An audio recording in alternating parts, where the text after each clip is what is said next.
Heart में, हृदय गुहा में स्थित ब्रह्मा और ओम का लक्ष्य क्या है? अब ब्रह्मा बाहर नहीं भीतर है। ओम। अब तक मुंडक उपनिषद ने कर्म की असरता बताई, भोक्ता जीव का भ्रम दिखाया, साक्षी आत्मा की ओर संकेत किया। अब उपनिषद कहता है कि ब्रह्मा कहीं दूर नहीं, वह हृदय की गुहा में स्थित है, अंदर स्थित है। यह भाग शब्दों का नहीं, दृष्टि का शोधन है। इसका रहस्य है, उपनिषद कहता है कि हृदय गुह्याम निहितम ब्रह्मा। ब्रह्मा पर्वतों में नहीं, आकाश में नहीं, स्वर्ग में नहीं, आपके हृदय में है। यह हृदय रक्त का पिंड नहीं, भावनाओं का स्थान नहीं, यह है चेतना का केंद्र। वही ब्रह्मा सबका आधार है। उपनिषद स्पष्ट करता है, वही ब्रह्मा श्वास में है, गति में है, पलक झपकने में भी है। वह चलता नहीं, फिर भी सबको चलाता है। वही आधार है, सूक्ष्म से भी सूक्ष्म ब्रह्मा। ऋषि कहते हैं, यह ब्रह्मा सूक्ष्म से भी सूक्ष्म है।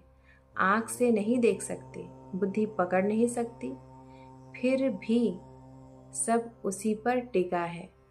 यही प्राण है, वाणी है, मन है, पर वह इन सब से परे है। अब आता है निर्णायक उपदेश, धनुष, बाण और लक्ष्य। अब मुंडक सबसे प्रसिद्ध प्रतीक देता है। उपनिषद धनु, उपनिषद को धनुष बनाओ। धनुष मतलब उपनिषद का ज्ञान। आत्मा बाण मतलब आत्मा बाण है। बाण मतलब शुद्ध चैतन्य। ब्रह्मा लक्ष्य है, और लक्ष्य मतलब परम सत्य। ओम का रहस्य क्या है? उपनिषद कहता है, ओम इति धनु। ओम मंत्र नहीं, ध्वनि नहीं, ओम है ब्रह्मा का प्रतीक। जब मन एकाग्र हो, बुद्धि स्थिर हो, तभी बाण लक्ष्य में लीन होता है। साधना नहीं, विलय। यहाँ जप नहीं बताया, आसन नहीं बताया। क्यों?